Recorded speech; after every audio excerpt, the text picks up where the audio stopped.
The country club's garden room was decorated in soft yellows and whites. 50 guests gathered to celebrate my sister Amanda's baby shower.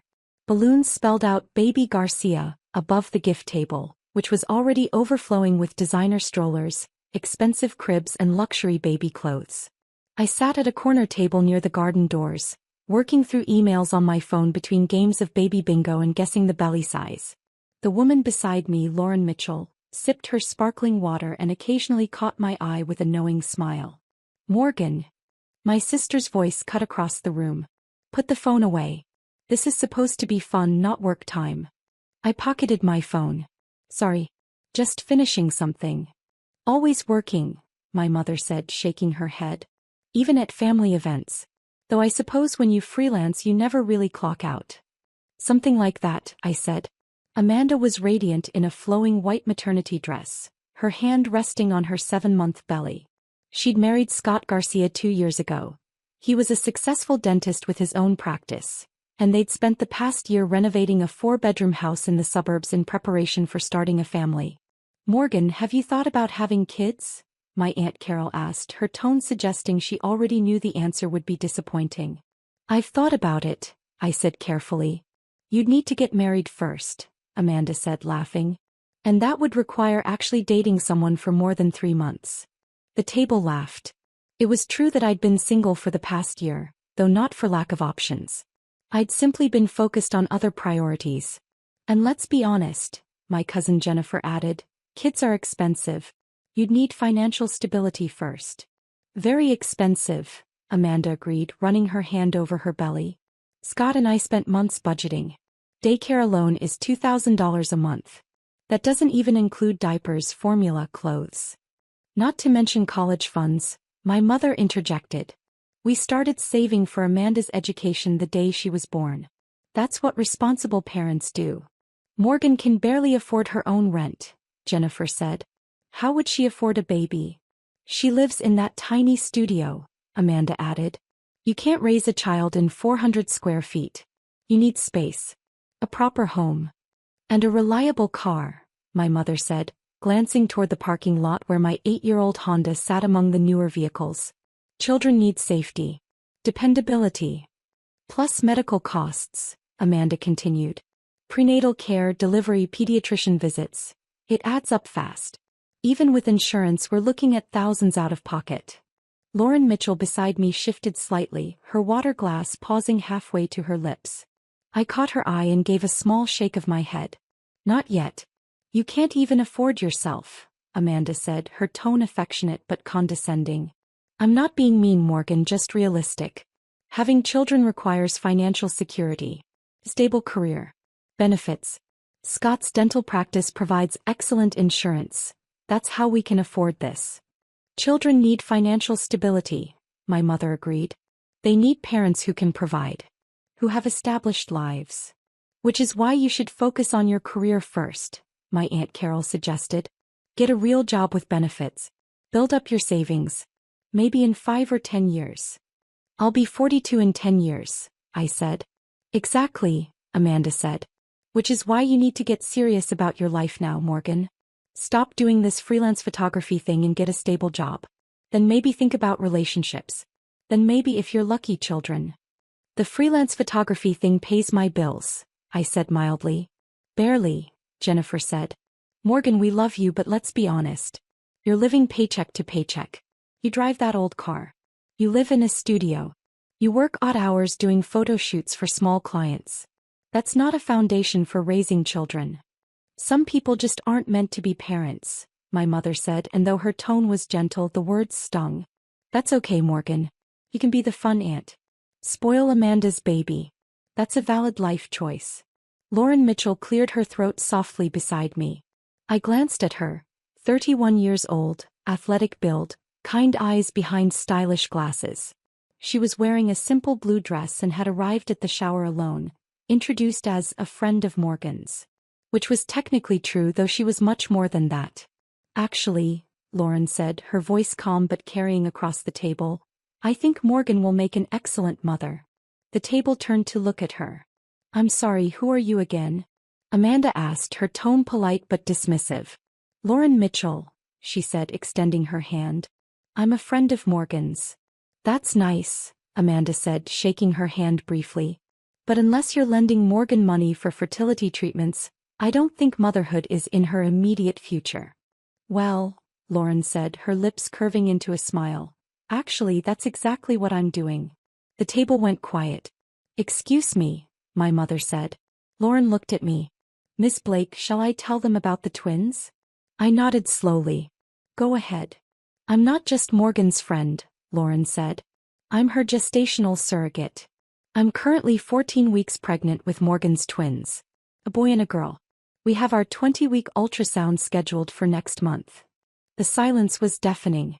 That's not funny, Amanda said, but her voice shook. It's not a joke, Lauren said. She pulled out her phone and brought up an ultrasound image. This is from last week. Baby A and baby B. Both measuring perfectly for gestational age. Both healthy. She passed the phone to my mother, who stared at it like it might explode. Morgan, my mother whispered, what is she talking about? Exactly what she said, I replied. I hired Lauren as my gestational surrogate. We started the IVF process 6 months ago. The embryo transfer was successful. She's carrying my twins, my biological children, and they're due in late January. But, Jennifer looked between us. Surrogates are expensive. Like incredibly expensive. Yes, Lauren said. Morgan is compensating me $50,000 for my time and effort, plus all medical expenses, maternity clothes, and a comprehensive benefits package. $50,000? Amanda repeated faintly. Plus medical expenses, I confirmed. The total cost is closer to $120,000 when you factor in IVF, legal fees, insurance, and Lauren's compensation. $120,000, my mother said, the color draining from her face. Morgan, where did you get that kind of money? From my work, I said simply. Freelance photography doesn't pay 6 figures for a single project, Jennifer said. You're right, I said. It doesn't. Good thing I don't do freelance photography. But you said, Amanda started. I said photography pays my bills, I corrected. And it does. I'm a commercial photographer specializing in high-end corporate and advertising work. I shoot campaigns for Fortune 500 companies, product photography for luxury brands, executive portraits for company websites, and annual reports. The table stared. Last year, I continued, my gross income was $340,000. After expenses and taxes, I netted about $210,000. This year I'm on track for $400,000. $400,000, my Aunt Carol breathed. Which is why I can comfortably afford surrogacy, I said. Why I can afford the studio apartment I choose to live in, which by the way is in a building I own. Why I drive an old car that's paid off instead of spending money on something new. Why I have a college fund already established for the twins with $100,000 in it. You own your building? My mother asked. I own 4 buildings actually, I said. Small apartment buildings in the Arts District. Total value around $3.2 million. The studio I live in is convenient for work. I don't need more space for just me. But you will need more space soon, Lauren said, smiling and resting her hand on her barely visible bump. For these 2. I've already purchased a house, I said. 3 bedrooms in Riverside Heights. Closed on it last month. Moving in next week. Amanda's champagne glass hung frozen in her hand. Riverside Heights. Those houses start at $800,000. Mine was $925,000, I said. For bedrooms actually I wanted a home office. Plus a nursery for the twins. The master has good light for when I need to work from home. This is insane, Jennifer said. How did we not know any of this? Because you never asked, I said. You assumed. Every time I tried to talk about my work you changed the subject. You were more interested in when I'd get a real job than in what I was actually accomplishing. But freelance photography, my mother started, is not what most people think it is, I finished. When I say I did a shoot for a tech company you picture someone taking headshots. I actually spent 2 days shooting a national advertising campaign. When I say I do product photography you picture Etsy sellers. I actually photograph luxury watches and high-end cosmetics for magazine spreads. Why didn't you correct us? Amanda asked, and there was hurt in her voice now. I tried, I said. Multiple times. But you were so convinced I was struggling that you couldn't hear me. It was easier to let you think what you wanted than to constantly defend myself. Lauren shifted in her seat. For what it's worth, Morgan is one of the most prepared soon-to-be parents I've ever worked with. And I've done 3 surrogacies before this one. 3? My mother asked. This is my 4th, Lauren confirmed. I love being pregnant and I love helping people who can't carry children themselves become parents. Morgan approached me through the surrogacy agency where I'm registered. She had already done IVF, had viable embryos ready, had completed all the psychological evaluations and legal requirements. Why surrogacy? My Aunt Carol asked. If you can afford it, why not? I mean, couldn't you carry myself? I finished. I have a medical condition that makes pregnancy high risk for me. My doctor recommended against it. Surrogacy was the safer option. You never told us you had a medical condition, my mother said, her voice breaking. I tried, I said gently. 2 years ago at Thanksgiving. You told me I was being dramatic. That I was probably just anxious about turning 30.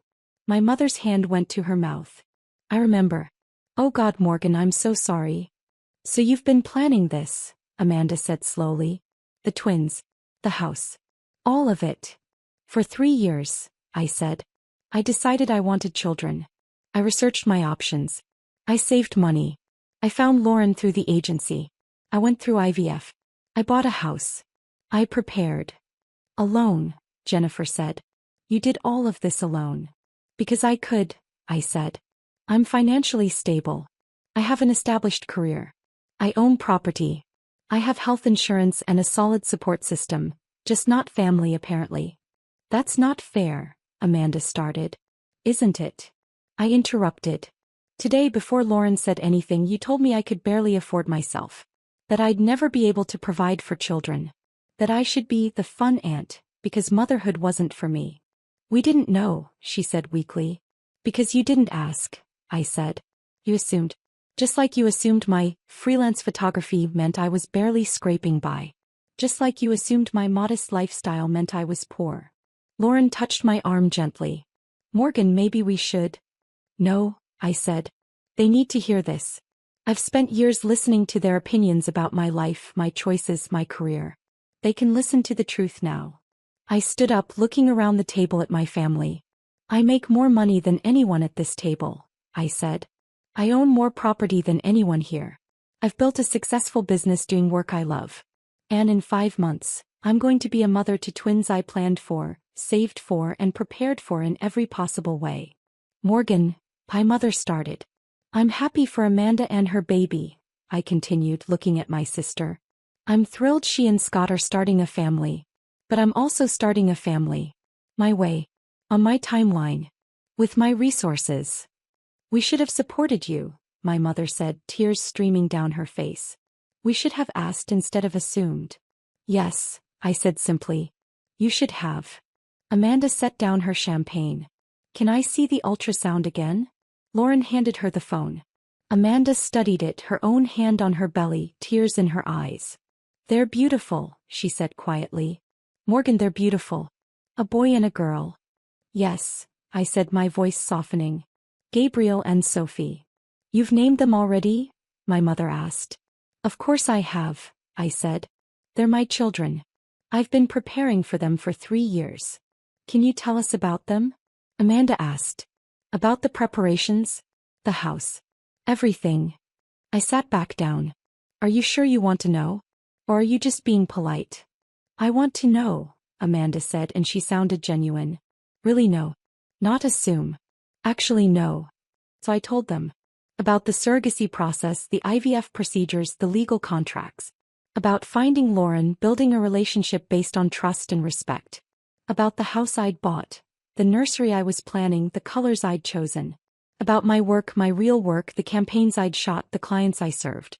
The Netflix campaign last year, my Aunt Carol said slowly. The one with the minimalist aesthetic. That was you. That was me, I confirmed.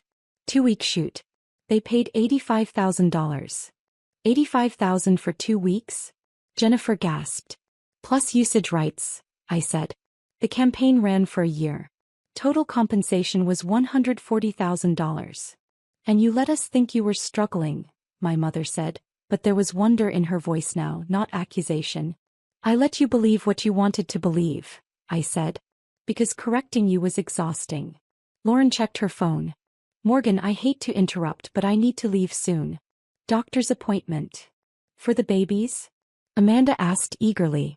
Just a routine checkup, Lauren said. But yes, we'll hear the heartbeats again. Can I come? My mother asked suddenly. I know I don't deserve to, but could I come to an appointment? See my grandchildren. I looked at her, really looked. Saw the regret, the shame, the genuine desire to be part of this. Not this appointment, I said. But the 20-week ultrasound next month. You can come to that.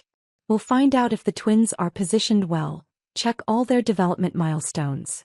Thank you, she whispered. And Amanda, I said, turning to my sister, I'm sorry this revelation overshadowed your shower. That wasn't my intention. Are you kidding? Amanda said, wiping her eyes. This is the best baby shower gift I could have gotten, finding out my sister's having babies too. That our kids will be so close in age. That they'll grow up together. If you want that, I said carefully. I want that, she said firmly. I want to be part of your life, Morgan. Your real life. Not the version we invented in our heads. Then you are, I said. Both of you, all of you. But no more assumptions. No more judgments about my car or my apartment or my work. Ask instead. Listen instead. We will, my mother promised. We'll do better. As the shower continued, the energy shifted. Instead of talking about Amanda's baby exclusively, people asked about mine. About the surrogacy process, the timeline, the preparations. Lauren fielded questions with grace, explaining what it was like to carry children for someone else, why she did it, how meaningful the experience was. You're giving Morgan an incredible gift, my Aunt Carol told Lauren. Morgan's giving herself this gift, Lauren corrected. I'm just helping make it possible. She did all the hard work. The planning, the saving, the preparation. I'm honored to be part of it. Later, as guests were leaving, Amanda pulled me aside. I've been a terrible sister, she said. Condescending. Dismissive. Acting like I had everything figured out when I clearly didn't even know who you were. You weren't terrible, I said. Just limited in your perspective.